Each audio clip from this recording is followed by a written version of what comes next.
এই সাইনগুলো যদি আমরা পাই তাহলে আমরা বলবো যে পেশেন্ট হেলদি। ঠিক আছে, এখন অক্সিজেন স্যাচুরেশন আমরা কতটুকু রাখতে পারি? আমাদের শরীরে অক্সিজেনের যে স্ট্যাটাসটা মোর দেন 94% থাকতে হবে।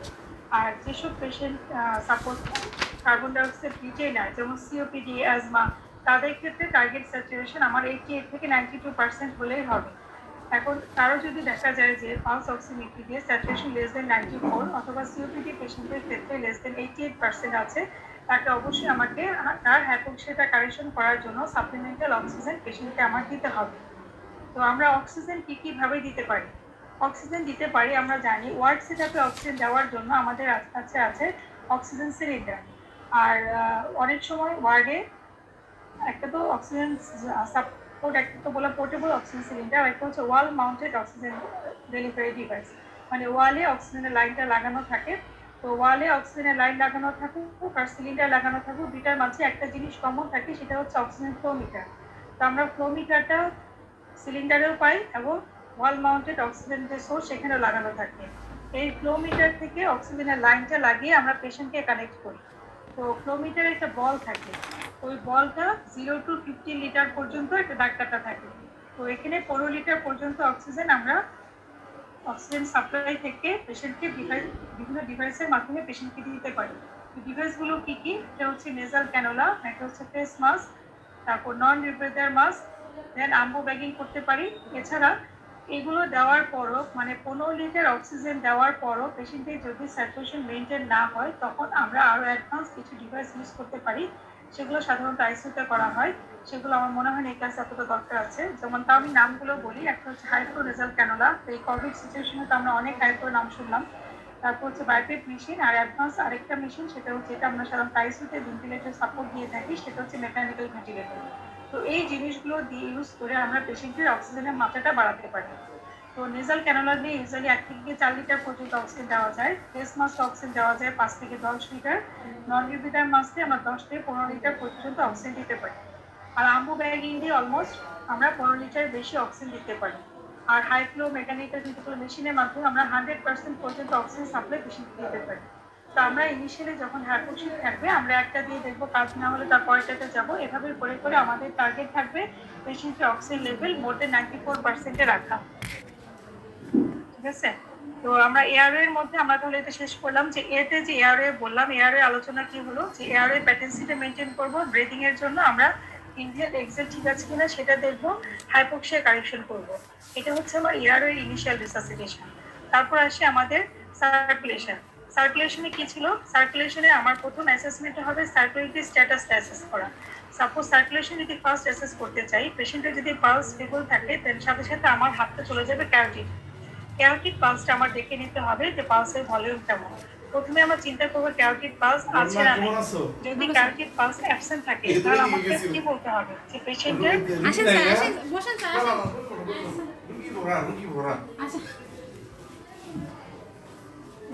Carotid pulse absent, patient cardiac অ্যারেস্টে আছে। আর আমরা জানি কার্ডিয়াক অ্যারেস্ট মানে হার্ট বন্ধ হয়ে আছে সাময়িকভাবে। যেহেতু হার্ট বন্ধ, cardiac output absent, pulse absent, that means carotid pulse absent মানে পেশেন্ট ইন কার্ডিয়াক অ্যারেস্ট। এখন ক্যারোটিড পালস আছে, তো কার্ডিয়াক অ্যারেস্টের কি ট্রিটমেন্ট? কার্ডিয়াক অ্যারেস্টের কাজ হচ্ছে সিপিআর। সিপিআর এ আলাদা প্রোটোকল আছে, আলাদা আছে, সেটা আমরা পরে জানবো। জাস্ট আমরা জেনে রাখি, শুধু এটুকু জেনে রাখি যে পেশেন্ট যদি ক্যারোটিডে হাত দিয়ে পালস অ্যাবসেন্ট থাকে, তার মানে কার্ডিয়াক অ্যারেস্টে আছে, তাকে আমার সিপিআর দিতে হবে। আর যদি এমন হয় পেশেন্ট সার্কুলেটরি ফেলিওরে আছে, দ্যাট ইজ পালস আছে, পালস খুব স্টেবল এবং ট্যাকিকার্ডিক আছে, অনেক বেশি হার্ট রেট হচ্ছে, এত বেশি ট্যাকিকার্ডিয়া হচ্ছে যে পালসের ভলিউমটা অনেক কম এবং ব্লাড প্রেশার ঠিকমতো মনিটর করা যাচ্ছে না। তারপর পেরিফেরাল পারফিউশন, তার ক্যাপিলারি রিফিল টাইম অনেক বেশি হয়ে গেছে। তো এই যে পালস ফিবল ট্যাকিকার্ডি, তো আমরা ধরে নিব পেশেন্টের সার্কুলেশন ঠিক নেই, that means patient is circulatory failure অথবা পেশেন্ট শকে আছে।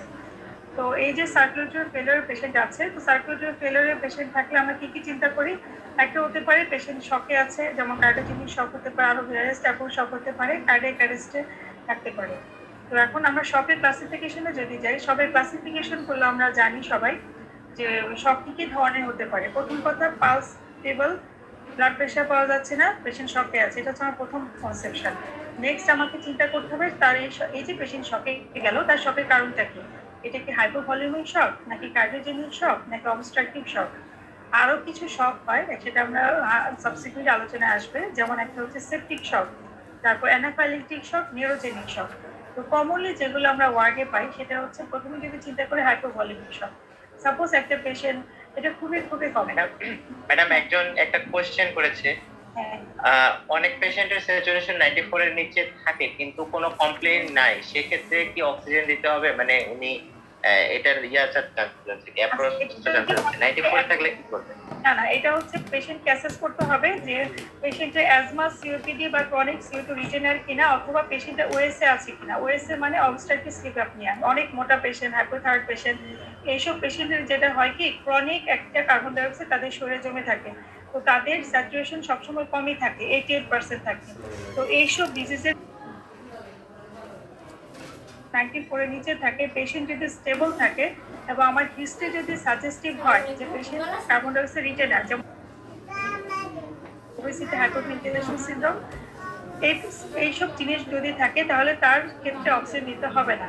বাট যদি নর্মাল পেশেন্ট, প্রিভিয়াস কোনো হিস্ট্রি নাই, পেশেন্টের ডিস্ট্রেস আছে, সাথে 94%-এর নিচে আছে, তাকে তাহলে অবশ্যই অক্সিজেন দিতে হবে।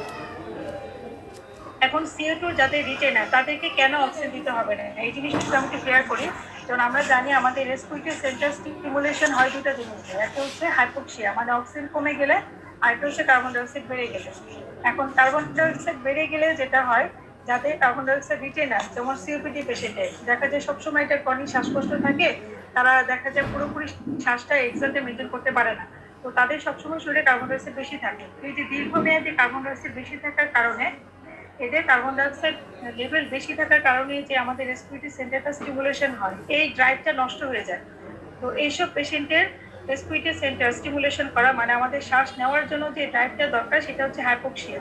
তো এই পেশেন্টের হাইপোক্সিয়াটা আমরা অ্যালাউ করব, কারণ এইসব পেশেন্টের যদি স্যাচুরেশন আমি মাপলাম, আমি জানি না সিওপিডি আছে কিনা, মাপলাম, মেপে দেখলাম যে পেশেন্ট স্টেবল আছে বাট স্যাচুরেশন 88, 89 আছে, তাকে যদি আমি অক্সিজেন দিয়ে দিই তাহলে কি হবে, সে পেশেন্ট যাও শ্বাস নিত, আমার এই হাইপোক্সিয়া কারেকশন করার কারণে সে আরো শ্বাস নেবে না, কারণ তার জন্য কার্বন ডাইঅক্সাইড বেশি থাকা এটা তো কোনো স্টিমুলেশন হিসেবে ইউজ হচ্ছে না, কারণ সে এই স্টিমুলেশনে ডিসেন্সিটাইজড হয়ে আছে। সেজন্য তার ক্ষেত্রে আমি হাইপোক্সিয়াটা রাখতে চাই যাতে পেশেন্টের শ্বাস প্রশ্বাসটা মেনটেন হয়। যদি এই হাইপোক্সিয়াটা আমি ওভার কারেকশন করে ফেলি, যে সাপোজ যার অক্সিজেন 88, CO2 রিটেনার, তাকে যদি আমি অক্সিজেন দিয়ে কারেকশন করে স্যাচুরেশন 94, 95 তুলে ফেলি, তাহলে কি হবে, পেশেন্ট আরো কম শ্বাস নেওয়া শুরু হবে, এতে রিভার্স ওয়েতে তার কার্বন ডাইঅক্সাইড বাড়া শুরু হবে। সেজন্য বলা হয়ে থাকে অ্যাজমা, সিওপিডি পেশেন্টের ভেন্টিলেশনটা মেনটেন করার জন্য আমার হাইপোক্সিক ড্রাইভটা প্রিজার্ভ করা জরুরি। সেজন্য তার হাইপোক্সিয়া আমি পুরোপুরি কারেকশন করব না। এইসব পেশেন্টের ক্ষেত্রে 94 এর নিচে স্যাচুরেশন থাকলে আমি তাকে অক্সিজেন দিব না, তার জন্য স্যাচুরেশন উপর কারেকশন করা ও বেশি অক্সিজেন দেওয়া আরো বেশি ক্ষতিকর। তার যদি স্যাচুরেশন 94 এর নিচে থাকে তাহলে তাকে অবশ্যই অক্সিজেন দিতে হবে এবং তার কেন হাইপোক্সিয়া হলো সেই কারণটা বুঝতে হবে। ক্লিয়ার? বুঝতে পারছো? জি ম্যাম। আচ্ছা আচ্ছা, যদি বুঝতে না পারো আবার বলবো, কোনো অসুবিধা নেই।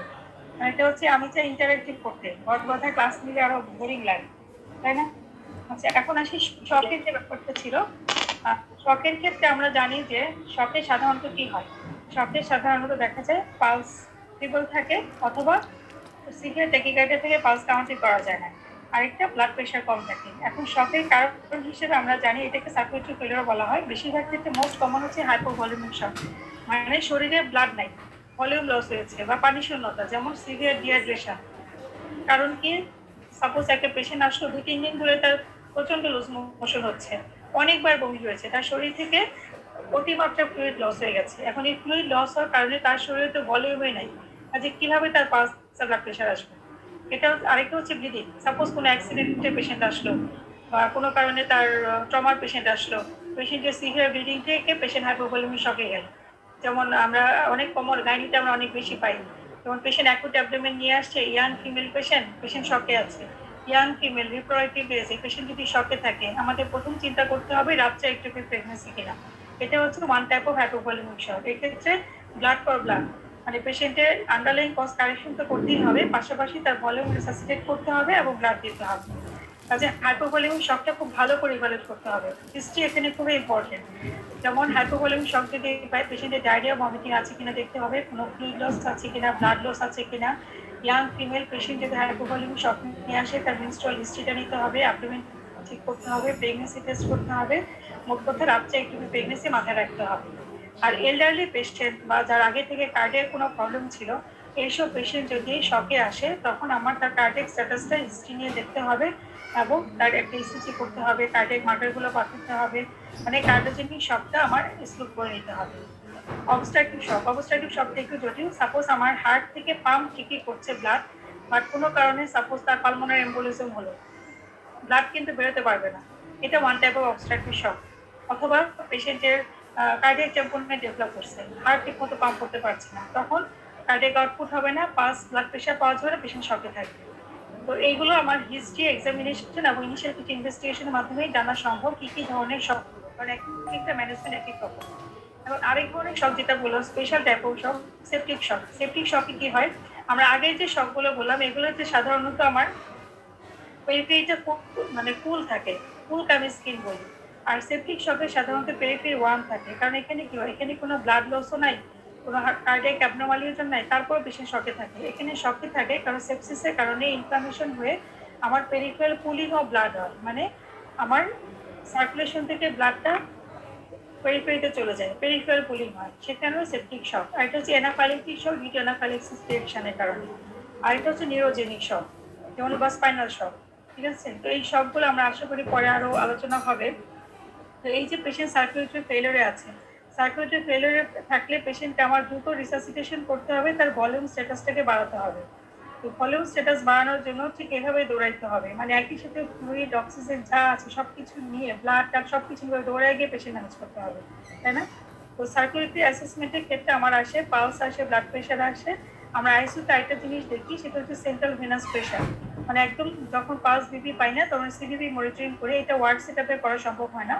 তো ওয়ার্ডে আমরা ইউজুয়ালি হার্ট রেট এবং পালসটা দেখে সাথে কার্ডিওজেনিক শক এক্সক্লুড করার জন্য আমরা ইসিজি করতে পারি। তারপর আরেকটা কমন টেস্ট যেটা হচ্ছে ক্যাপিলারি রিফিল টাইমটা আমরা দেখি। ক্যাপিলারি রিফিল যদি দ্রুত হয়, মানে রেডনেস ডেভেলপ করে, তাহলে আমরা বুঝবো পেশেন্ট শকে নিয়ে। আর যদি ডিলেড হয়, নর্মাল লেস দেন 2 সেকেন্ডের মধ্যে লাল হয়ে যাবে। আর যদি পেশেন্ট শকে থাকে তাহলে কি হবে, এটা ফেড থাকবে।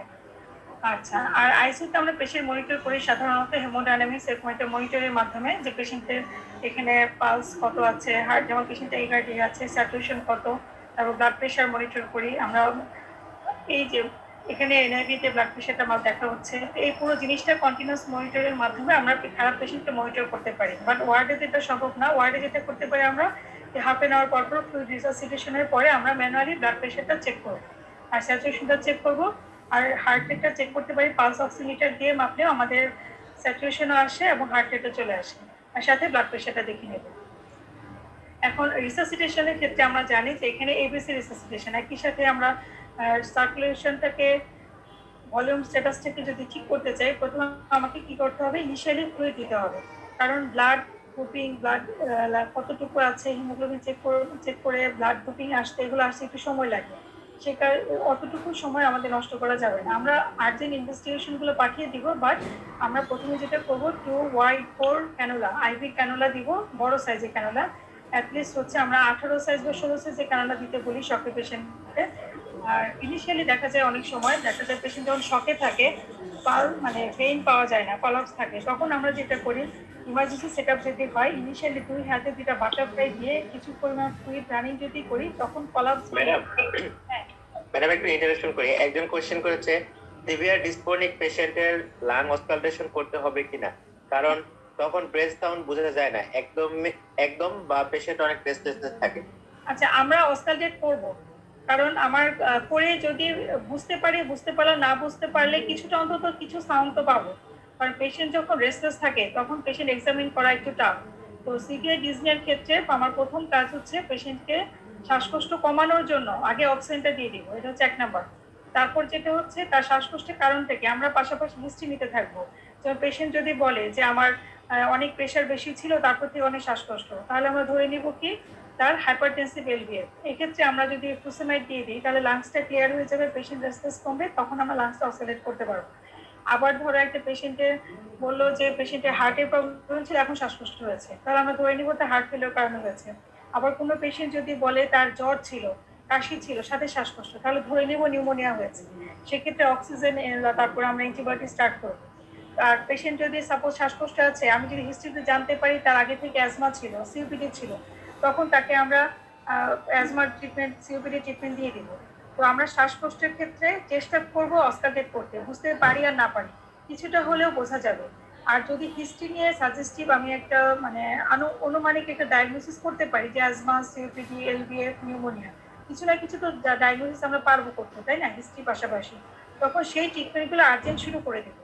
তারপর পেশেন্ট যখন রিসাসিটেশন হয়ে যাবে, তখন তো আমি আন্ডারলাইন কজ কারেকশন, মানে আন্ডারলাইন কজ জানার জন্য আমি এক্সরে করতে পারি, ইসিজি করতে পারি, কার্ডিয়াক মার্কার করতে পারি, সাবসিকুয়েন্টলি এক্সামিনেশনও করতে পারবো।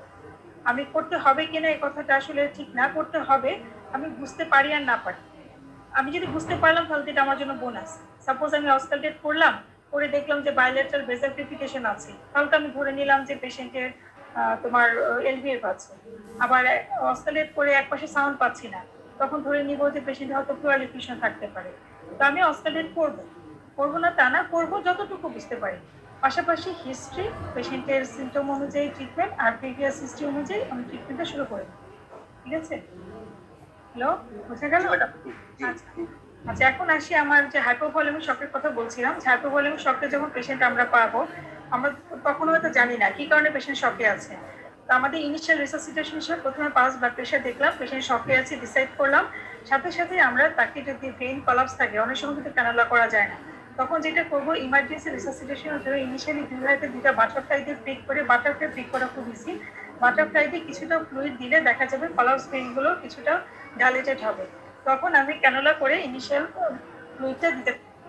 আমার হাইপোভলিউমিক শক থেকে আলাদা, কারণ কার্ডিওজেনিক শক থাকলে আমি তো পেশেন্টকে বেশি ফ্লুইড দিতে পারবো না, আর বেশি ফ্লুইড দিলে হার্টের উপর আরো লোড পড়বে, এতে আরো হার্ট ফেলিওরটাকে অ্যাগ্রাভেট করতে হবে। সে কারণে আমাকে এখানে ফ্লুইড খুব কশাসলি ইউজ করতে হবে।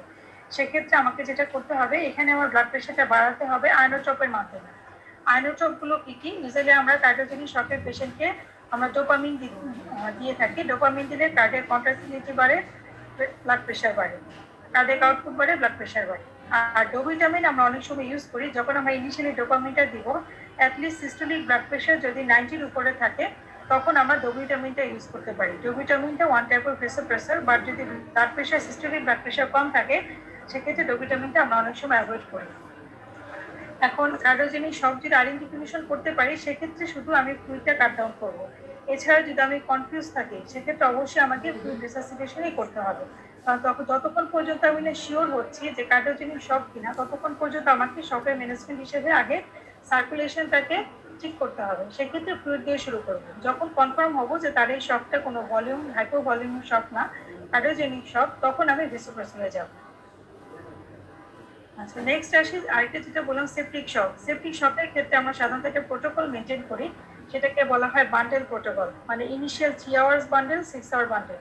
মানে সেপটিক শকের ক্ষেত্রে এখানে আমরা জানি যে পেশেন্টের পালস ফিবল থাকবে, ব্লাড প্রেশার কম থাকবে এবং ওয়ার্ম থাকবে, যেহেতু এখানে পেরিফেরাল কুলিং অফ ব্লাড হয়।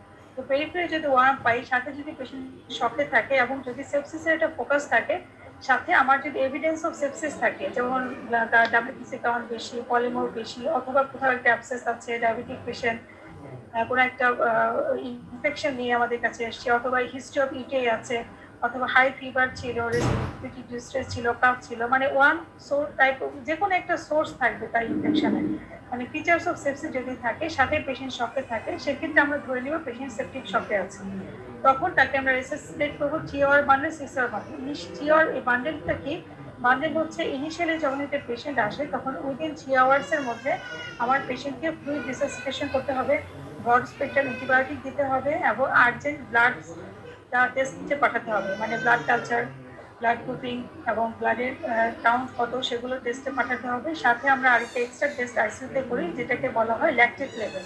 ল্যাকটেট লেভেল বেশি থাকলে আমরা ধরে নিই এটা সেপটিক শক। তো এই ট্রিটমেন্ট কাউন্ট কত, সেগুলো টেস্টে পাঠাতে হবে। সাথে আমরা আরেকটা এক্সট্রা টেস্ট আইসিইউতে করি, যেটাকে বলা হয় ল্যাকটেট লেভেল। ল্যাকটেট লেভেল বেশি থাকলে আমরা ধরে নিই এটা সেপটিক শক।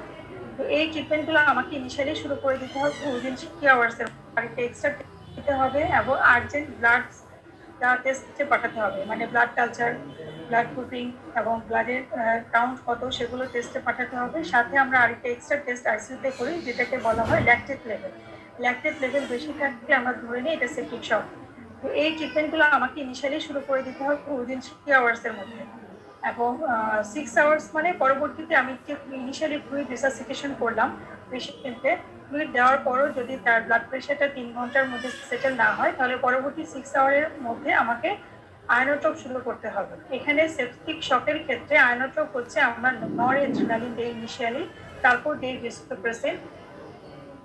পরবর্তী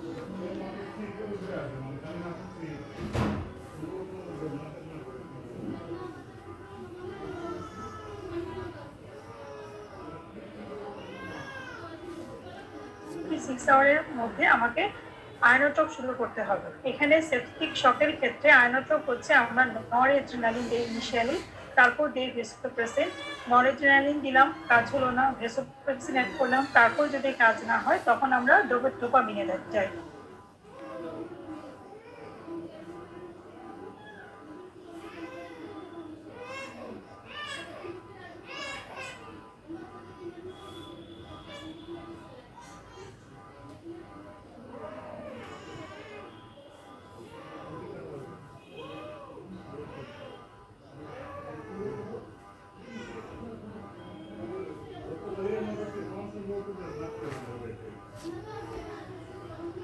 থার্ড চয়েস ডোপামিন দিলাম, ডোপামিন দিয়েও কাজ হচ্ছে না, তখন আমরা অ্যাড্রিনালিন দিই, মানে নরএড্রিনালিন অ্যাড করলাম। তার এখানে সেপটিক শকের পেশেন্টকে ফ্লুইড দেওয়ার পরও যদি তার ব্লাড প্রেশারটা 3 ঘন্টার মধ্যে সেটেল না হয় তাহলে পরবর্তী 6 আওয়ারের মধ্যে আমাকে আয়নোট্রপ শুরু করতে হবে। এখানে সেপটিক শকের ক্ষেত্রে আয়নোট্রপ হচ্ছে আমরা নরএড্রিনালিন দেই ইনিশিয়ালি, তারপর দেই ভেসোপ্রেসিন।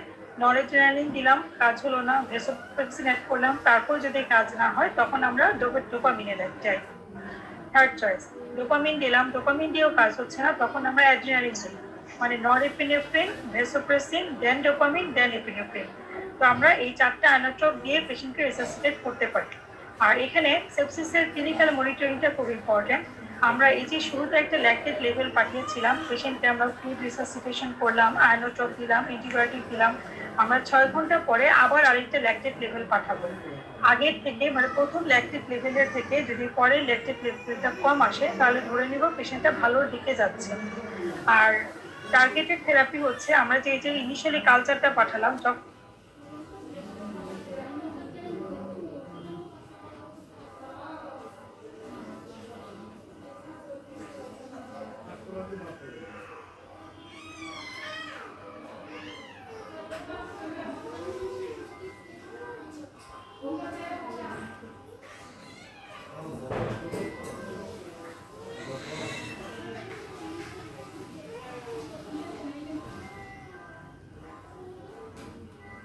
যখন আমরা 1 দিন বা 2 দিন পরে আমরা তো এম্পিরিক্যালি ব্রড স্পেকট্রাম অ্যান্টিবায়োটিক শুরু করে দেব।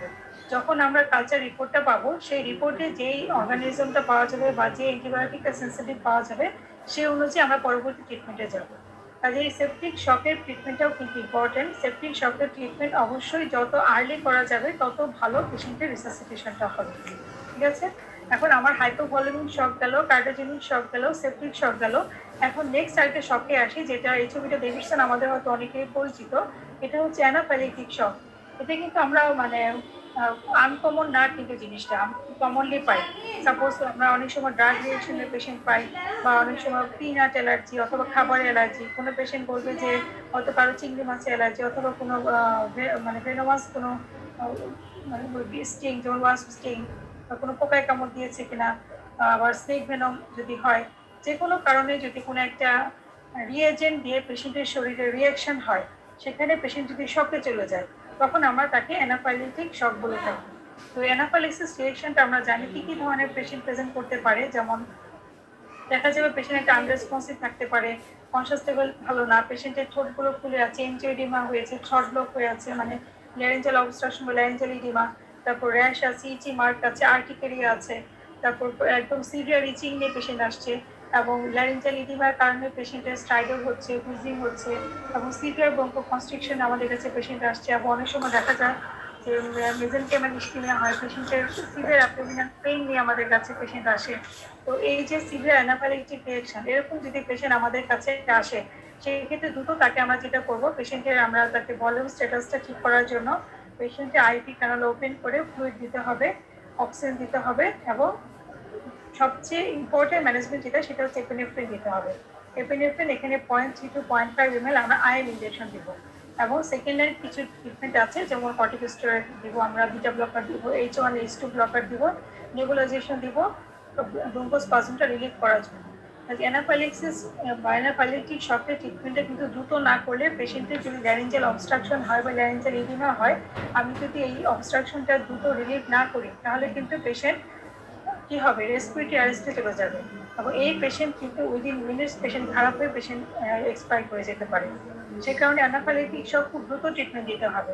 অনেক সময় দেখা যায় আমরা মুভিতে বা সিনেমাতে দেখি না যে ওটা স্টেরয়েড শট বা এপিনেফ্রিন পেশেন্টের যেরকম সেলফ ইনজেক্টেড একটা ভায়াল পেশেন্ট ইউজ করে, সাপোজলি পিনাট অ্যালার্জি অনেকের থাকে, জেনেটিক প্রিডিসপোজেন্স থাকে অনেক পেশেন্টের, দেখা যায় পিনাট বাদাম খেলে অ্যালার্জি হচ্ছে, পরে পেশেন্ট নিজেই হচ্ছে একটা স্টেরয়েড কার্ড বা সে অ্যানাফাইলেকটিক শক তার আছে এরকম কিছু কার্ড সে হোল্ড করে, তখন সেলফ ইনজেক্টেড সে ওই শট দিয়ে নেয়, এপিনেফ্রিন শট দিয়ে নেয়।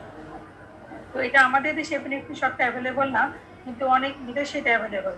তো আমরা যদি অ্যানাফাইলেকটিক শক সাসপেক্ট করি, অ্যাটলিস্ট এপিনেফ্রিন যদি অ্যাভেলেবল না থাকে, দ্রুত আমাদেরকে কর্টিকোস্টেরয়েড দিতে হবে, কন্টিনিউয়াস নেবুলাইজেশন করতে হবে, এবং তার এয়ারওয়েতে প্যাটেন্ট রাখার জন্য অনেক সময় পেশেন্টকে আমরা আইসিইউতে পাঠিয়ে ইন্টিগ্রেট করে দিই। বাট সবসময় যে আমরা আইসিইউতে পাঠাতে পারবো তা কিন্তু না, আমাদেরকে এই ট্রিটমেন্টটা ওয়ার্ডেই ম্যানেজ করতে হবে, এবং একটা আইডিয়াল ওয়ার্ডেও কিন্তু কিছু ইমার্জেন্সি সেট আপ থাকা উচিত, যেমন সেখানে এপিনেফ্রিন, অপরসন, তারপর কিছু ফ্লুইড, অক্সিজেন, এই জিনিসগুলো একটা ইমার্জেন্সি কার্ডে ওয়ার্ডেও থাকা উচিত, যেখানে মানে পেশেন্ট ট্রিটমেন্ট দিব আমরা, সেটা ইমার্জেন্সি হতে পারে, ওয়ার্ডে হতে পারে, আইসিইউতে হতে পারে, সেখানে এই অ্যানাফাইলেকটিক শকের ট্রিটমেন্ট ফ্যাসিলিটিটা অবশ্যই থাকা উচিত, কারণ এখানে ডেথ হয় উইদিন মিনিটস। ঠিক আছে। আচ্ছা, নেক্সট আসি নিউরোজেনিক শক। তো নিউরোজেনিক শকের ক্ষেত্রে আমরা জানি, সাপোজ কোনো পেশেন্টের যদি স্পাইনাল শকে থাকে, যেমন স্পাইনাল ডিসেকশন হলো বা কোনো কারণে পেশেন্ট শকে গেল, এক্ষেত্রে আমার মূলত মেইন যে ট্রিটমেন্টটা হয় সেটা হচ্ছে ফ্লুইড রিসাসিটেশন। অনেক সময় পেশেন্টের যদি ব্র্যাডিকার্ডিয়া থাকে, সিভিয়ার ব্র্যাডিকার্ডিয়া হয়, যেমন রেজ অ্যাক্সিডি থাকে অনেক সময়, তো ব্র্যাডিকার্ডিয়া থাকলে মেইনলি ট্রিটমেন্ট হচ্ছে আমার অ্যাট্রোপি। ঠিক আছে। তো আমরা এখন সার্কুলেটরি ফেলোটা মোটামুটি শেষ করলাম, যে পেশেন্টের যদি সার্কুলেটরি ফেলো মানে পেশেন্ট শকে থাকলো, শকের কারণগুলো আমি অ্যাসেস করবো, হাইপোভলিমিক শক, কার্ডিওজেনিক শক, না সেপটিক শক, না নিউরোজেনিক করলাম, যে পেশেন্টের যদি রেজ অ্যাক্সিডি থাকে অনেক সময়, তো ব্র্যাডিকার্ডিয়া থাকলে মেইনলি ট্রিটমেন্ট হচ্ছে আমার অ্যাট্রোপি। ঠিক আছে। তো আমরা এখন সার্কুলেটরি ফেলোটা মোটামুটি শেষ করলাম, যে পেশেন্টের যদি রেজ অ্যাক্সিডি থাকে অনেক সময়, তো ব্র্যাডিকার্ডিয়া থাকলে মেইনলি ট্রিটমেন্ট হচ্ছে আমার অ্যাট্রোপি। ঠিক আছে। তো আমরা এখন সার্কুলেটরি ফেলোটা মোটামুটি শেষ করলাম, যে পেশেন্টের যদি সার্কুলেটরি ফেলো মানে পেশেন্ট শকে থাকলো, শকের কারণগুলো আমি অ্যাসেস করব, হাইপোভলিমিক শক, কার্ডিওজেনিক শক, না সেপটিক শক, না নিউরোজেনিক শক, না অ্যানাফাইলেকটিক শক। কারণ যাই হোক না কেন, ইনিশিয়াল রিসাসিটেশন হিসেবে আগে আমার চ্যানেল ওপেন করতে হবে, ফ্লুইড দিতে হবে, ফ্লুইড দিয়ে আমি ট্রিটমেন্টটা শুরু করে দেবো, তারপর আন্ডারলাইন কজটা কারেকশন করবো। যদি ব্লাড লস থাকে ব্লাড দেবো, যদি কার্ডিওজেনিক শক থাকে তাহলে ফ্লুইড কাট ডাউন করে আমি তাকে আয়নোট্রপ দিব, যদি পেশেন্টের সেপটিক শক থাকে তাহলে সেপটিক শকের ক্ষেত্রে ফ্লুইড, অ্যান্টিবায়োটিক, তারপর আমার রিসাসিটেশনের জন্য যা যা লাগে আয়নোট্রপ সেটা দিব। আর যদি আমার অ্যানাফাইলেকটিক শক থাকে তাহলে তার ট্রিটমেন্ট একরকম হবে, নিউরোজেনিক শক থাকলে তাকে আমি ফ্লুইড রিসাসিটেশন করবো। তো এই যে ট্রিটমেন্টটা আমার ইনিশিয়াল রিসাসিটেশনের পাশাপাশি আন্ডারলাইন কজ হিসেবে ট্রিটমেন্টটা চলতে থাকে। ঠিক আছে। আচ্ছা, কারো মনে মাইকটা ওপেন করা, কাইন্ডলি একটু বন্ধ করবা, মিউট করবা, কথা শোনা যাচ্ছে।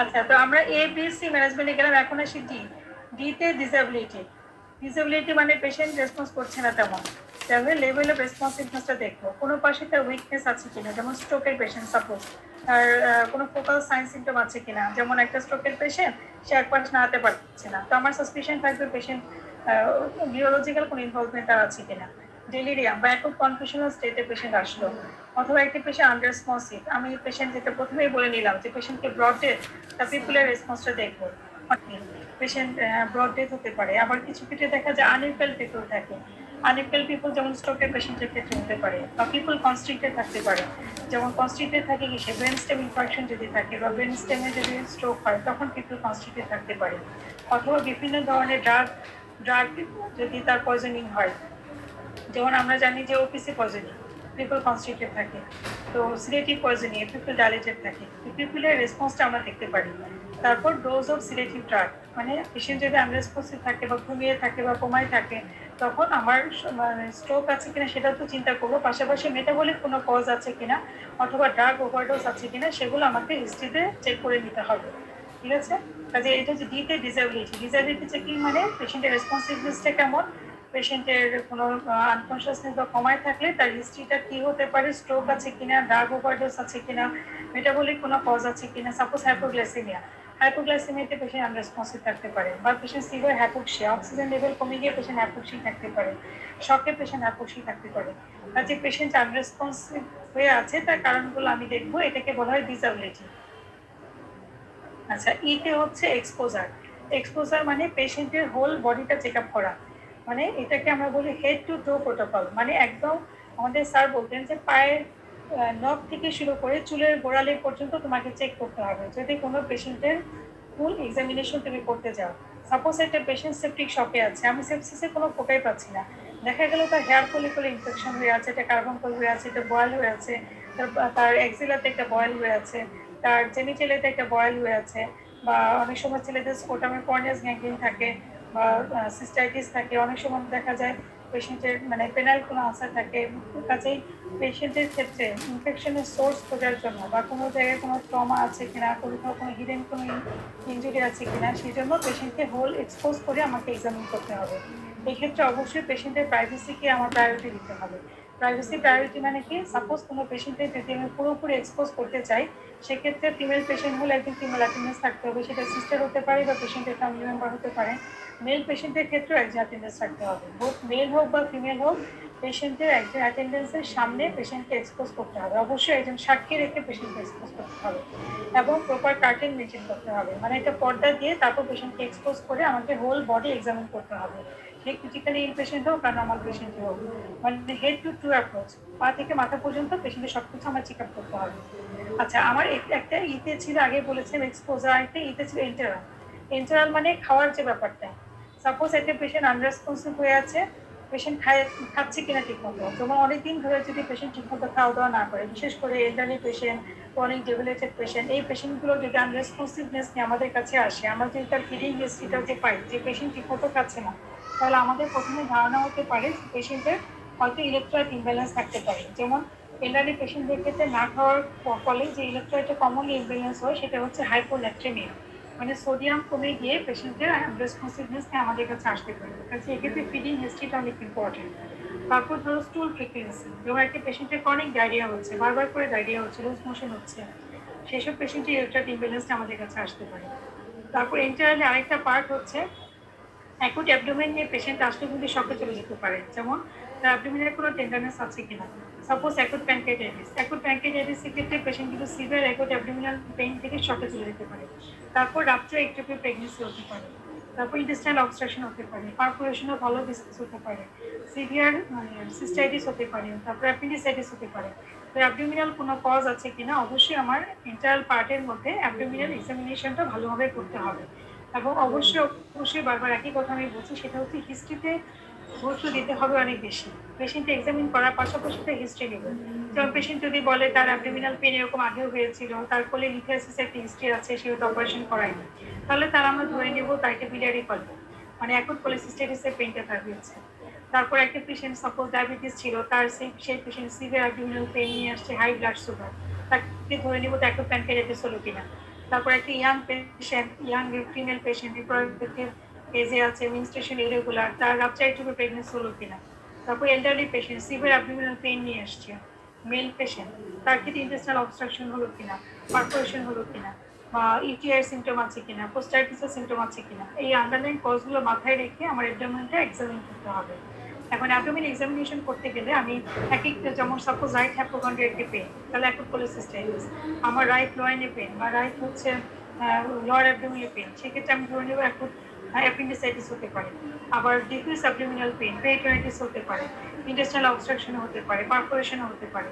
তো এই যে সাইট অনুযায়ী এবং পেশেন্টের অ্যাবডোমিনাল প্যাটার্ন অনুযায়ী আমি আমার মাথায় থাকবে যে কী ধরনের পেন কী কারণে হতে পারে।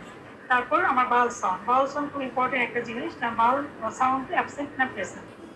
ঠিক আছে, বাউল সাউন্ড যদি অ্যাবসেন্ট থাকে তাহলে এক ধরনের ট্রিটমেন্ট, বাউল সাউন্ড যদি প্রেজেন্ট থাকে তাহলে এক ধরনের ট্রিটমেন্ট। কাজে ইতে এন্টারাল পার্ট এটা খুবই ইম্পর্টেন্ট।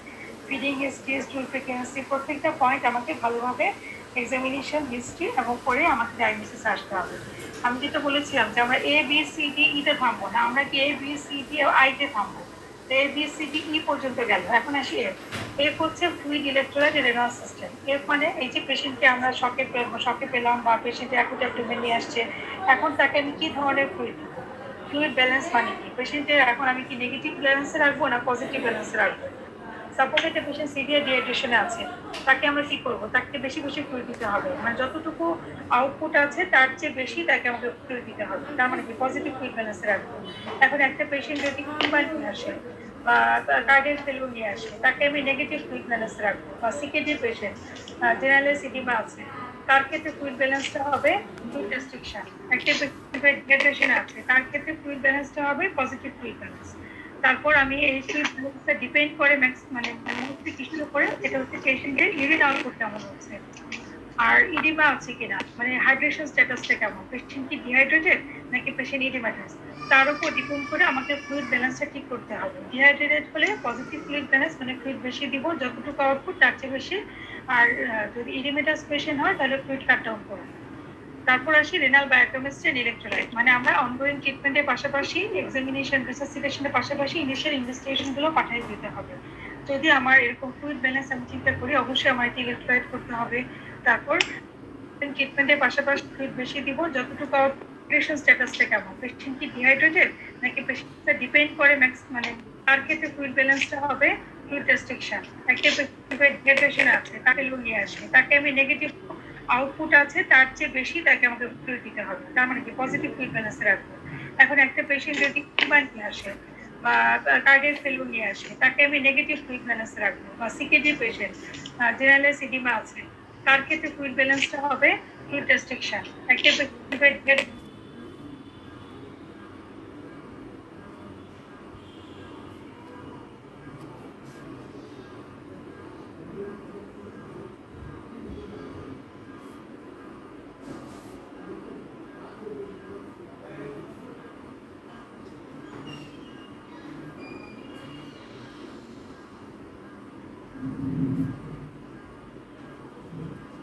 ডিহাইড্রেশন আছে, তার ক্ষেত্রে ফ্লুইড ব্যালেন্সটা হবে পজিটিভ ফ্লুইড ব্যালেন্স। তারপর আমি এই ফ্লুইড ব্যালেন্সটা ডিপেন্ড করে মানে তার ক্ষেত্রে ফ্লুইড ব্যালেন্সটা হবে ফ্লুইড রেস্ট্রিকশন। একটা ডিহাইড্রেশন আছে, তার ক্ষেত্রে ফ্লুইড ব্যালেন্স আমি নেগেটিভ ফ্লুইড ব্যালেন্স রাখবো। বা সিকেডি পেশেন্ট ফ্লুইড দিতে হবে, তার মানে কি পজিটিভ ফ্লুইড ব্যালেন্স। সাপোজ একটা পেশেন্ট সিভিয়ার ডিহাইড্রেশনে আছে, তাকে আমরা কি করবো, তাকে বেশি বেশি ফ্লুইড দিতে হবে, মানে যতটুকু আউটপুট আছে তার চেয়ে বেশি তাকে আমাকে ফ্লুইড দিতে হবে, তার মানে কি পজিটিভ ফ্লুইড ব্যালেন্সে রাখবো। এখন একটা পেশেন্ট যদি ইনফ্লুয়েন্ট নিয়ে আসে বা কার্ডিয়াক ফেলিউর নিয়ে আসে, তাকে আমি নেগেটিভ ফ্লুইড ব্যালেন্সে রাখবো। বা সিকেডি পেশেন্ট জেনারেল সিডিমা আছে, তার ক্ষেত্রে ফ্লুইড ব্যালেন্সটা হবে ফ্লুইড রেস্ট্রিকশন। একটা ডিহাইড্রেশন আছে, তার ক্ষেত্রে ফ্লুইড ব্যালেন্সটা হবে পজিটিভ ফ্লুইড ব্যালেন্স। তারপর আমি এই ফ্লুইড ব্যালেন্সটা ডিপেন্ড আছে, তার ক্ষেত্রে ফ্লুইড ব্যালেন্সটা হবে, পেশেন্ট যদি ইনফ্লুয়েন্ট নিয়ে আসে বা কার্ডিয়াক ফেলিউর নিয়ে আসে, তাকে আমি নেগেটিভ ফ্লুইড ব্যালেন্সে রাখবো। বা সিকেডি পেশেন্ট জেনারেল সিডিমা আছে, তার ক্ষেত্রে ফ্লুইড ব্যালেন্সটা হবে ফ্লুইড রেস্ট্রিকশন। একটা ডিহাইড্রেশন আছে, তার ক্ষেত্রে ফ্লুইড ব্যালেন্সটা হবে পজিটিভ ফ্লুইড ব্যালেন্স।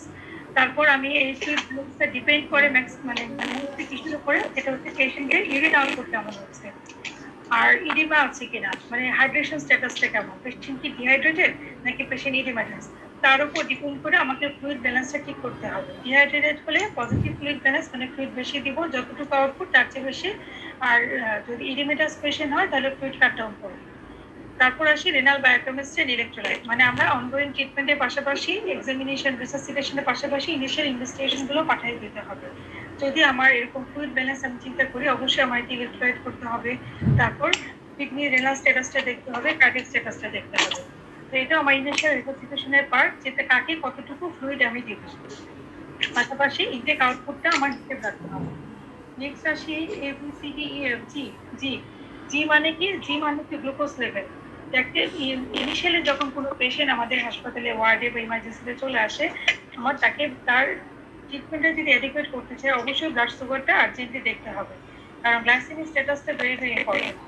তার ব্লাড সুগার যদি কম থাকে, একটা আনরেসপন্সিভ পেশেন্ট নিয়ে আসবে, গ্লুকোজিতে ছিল গ্লুকোজ লেভেল, মানে গ্লাইসেমিক স্ট্যাটাসটা ইম্পর্টেন্ট কেন? সাপোজ একটা আনরেসপন্সিভ পেশেন্ট আসছে, পেশেন্টের হিস্ট্রিতে আছে ডায়াবেটিস, তার ব্লাড সুগার করে দেখলাম সুগার পেলাম লেস দেন 3, সাপোজ 1.22 বা 3, এত কম পেলাম, তখন আমার কি চিন্তা থাকবে? পেশেন্ট তার এই যে আনকনসিয়াসনেসের মেইন কারণ কি? হাইপোগ্লাইসেমিয়া। সাথে সাথে তাকে যদি আমি কিছু মানে ফ্লুইড দিই, যেমন আমি যদি তাকে ডেক্সট্রোজ কন্টেনিং ফ্লুইড দিই, 25% ইনক্রিজ 100 ml রানিং দিলাম, দেখা গেলো সাথে সাথে ব্লাড সুগার উঠে গেল এবং পেশেন্ট খুব দ্রুত কনসিয়াস লেভেলটা রিগেইন করবে। সেখানে ব্লাড সুগারটা দেখা খুব ইম্পর্টেন্ট। আবার হাইপারগ্লাইসেমিয়া যদি হয় সেক্ষেত্রে পেশেন্ট আনরেসপন্সিভ থাকতে পারে।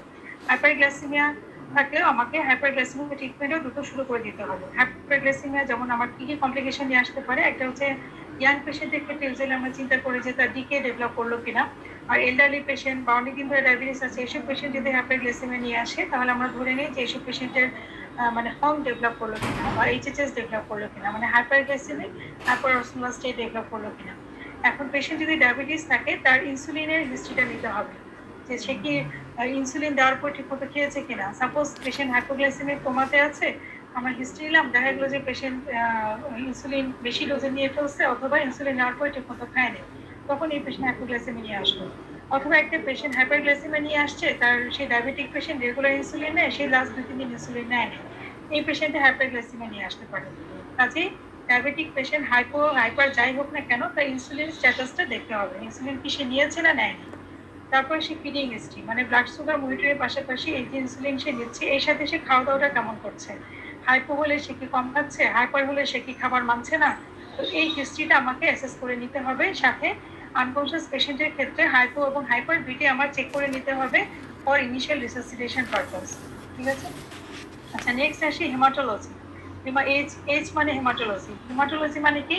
পেশেন্টের কোনো ব্লিডিং আছে কিনা সেটা চেক করতে হবে, হাইপোভলিমিক শক ব্লিডিং আছে কিনা, তারপর তার ব্লাড কাউন্ট দেখতে হবে, হিমোগ্লোবিন কেমন, ব্লাড গ্রুপিংটা আর্জেন্ট পাঠাতে হবে, ব্লাড ট্রান্সফিউশন লাগবে কিনা, এই অ্যাসেসমেন্টগুলো আমার করে নিতে হবে। মানে এইচ আমরা মাথায় রাখবো, এইচ মানে হেমাটোলজিক্যাল অ্যাসেসমেন্ট আমাকে করতে হবে যদি কোনো ক্রিটিক্যাল ইল পেশেন্ট আসে। তারপর আসি ইনফেকশন, যেটা আই মানে ইনফেকশন। সাপোজ একটা পেশেন্ট আমাদের কাছে আসলে হাই ফিভার নিয়ে, যেমন টেম্পারেচার 104, 105, সাধারণত এত বেশি টেম্পারেচার হয় কি করে? সিভিয়ার সেপসিস এত বেশি টেম্পারেচার হয়। আবার এখন যেহেতু ডেঙ্গুর পেশেন্ট, ডেঙ্গুতে কিন্তু প্রথম 4-5 দিন হাই ফিভার নিয়ে পেশেন্ট আসতে পারে, আসতে পারে। আচ্ছা, আমরা আসি যে লাস্ট পোর্শনে, যেমন আমরা শুরু করেছিলাম ইনিশিয়াল রিসাসিটেশনে A B C D E F G H I পর্যন্ত দেখবো, এটা আমাদের last part of checkup. তো আই মানে ইনফেকশন, কোনো ধরনের ইনফেকশন আছে কিনা। তো আই মানে সিভিয়ার, সাপোজ টেম্পারেচার অনেক বেশি, অনেক হাই ফিভার নিয়ে পেশেন্ট আসলো, কাজে টেম্পারেচার কেমন। তারপর ইনফেকশনের মার্কারগুলো আমরা করতে পারি, যেমন আমরা সিআরপি করতে পারি, acute test protein infection level করতে পারি, ব্লাড কাউন্ট করতে পারি, ব্লাড কালচার করতে পারি, ইনফেকশন মার্কারগুলো পাঠাবো। তারপর ফিচার্স অফ সেপসিস আছে কিনা। তারপর আমরা যদি এই ধরনের ইনফেকশন সার্চ করি, যদি আমার ব্যাকটেরিয়াল ইনফেকশন মানে চিন্তা করে থাকি, সেক্ষেত্রে আমাকে দ্রুত ব্রড স্পেকট্রাম অ্যান্টিবায়োটিক শুরু করে দিতে হবে। আর যদি ভাইরাল চিন্তা করি, যেমন খুব শর্ট ডিউরেশনের হিস্ট্রির সাথে বডির কাছে মাইল্ডি আছে, ফ্লু লাইক সিম্পটম আছে, সেক্ষেত্রে ইনিশিয়াল রিসাসিটেশনটা হবে। আগে আমি টেম্পারেচারটা কমাবো, কিছু টেস্ট আর্জেন্ট পাঠাবো। যদি আমার ইনফেকশনের মার্কারটা বেশি থাকে, মানে ব্যাকটেরিয়াল ইনফেকশন, যেমন ডাব্লিউবিসি কাউন্ট বেশি, পলিমোর বেশি, সিআরপি বেশি, তারপর প্রোক্যালসিটোনিন আমরা টেস্ট করি সেটা বেশি, সেক্ষেত্রে তখন অ্যান্টিবায়োটিক দিব। আদারওয়াইজ যদি আমি কনফার্ম না হই যে ইনফেকশনটা ব্যাকটেরিয়াল হওয়ার সম্ভাবনা কম, ভাইরাল হওয়ার সম্ভাবনা বেশি, সেক্ষেত্রে আমি অ্যান্টিবায়োটিক আগে শুরু করবো না। ইনিশিয়ালি আমি তাকে রিসাসিটেট করবো, টেম্পারেচারটা কমাবো আর তার সিমটোমেটিক ট্রিটমেন্টটা দেবো। আর ডিউরেশন অফ ট্রিটমেন্টটা ডিপেন্ড করবে পেশেন্টের যে প্রবলেম তার উপর। সেপসিস হলে আমি 7 থেকে 10 দিন আমাদের প্রোটোকল অনুযায়ী অ্যান্টিবায়োটিক দিব। আর ভাইরাল ইলনেসের ক্ষেত্রে দেখা যায় ইউজুয়ালি খুব দ্রুত পেশেন্ট ইমপ্রুভ করে যায়, সেক্ষেত্রে তার টেম্পারেচার সাবসেট করে যাবে দ্রুত এবং মাইল্ডগুলো কমে যাবে। আচ্ছা, আমরা মোটামুটি ইনিশিয়াল রিসাসিটেশনের যে পার্টগুলো ছিল সেগুলো কভার করে এসেছি। তো আমরা আজকে অলরেডি ক্লাসের প্রায় শেষের দিকে চলে এসেছি। এখন আমরা আরও কিছু মানে কথা আলোচনা একটু বলি, তারপর আমরা কোশ্চেন আনসারে চলে যাব। এখন ইনিশিয়াল রিসাসিটেশন আমরা সবাই পারবো তো আশা করি, তাই না? ক্লাসের প্রায় শেষের দিকে সাবসেট করে যাবো দ্রুত। সেপসিস হলে আমি 7 থেকে 10 দিন আমাদের প্রোটোকল অনুযায়ী অ্যান্টিবায়োটিক দিব। আর ভাইরাল ইলনেসের ক্ষেত্রে দেখা যায় আর ডিউরেশন অফ ট্রিটমেন্টটা ডিপেন্ড করবে পেশেন্টের যে প্রবলেম তার উপর।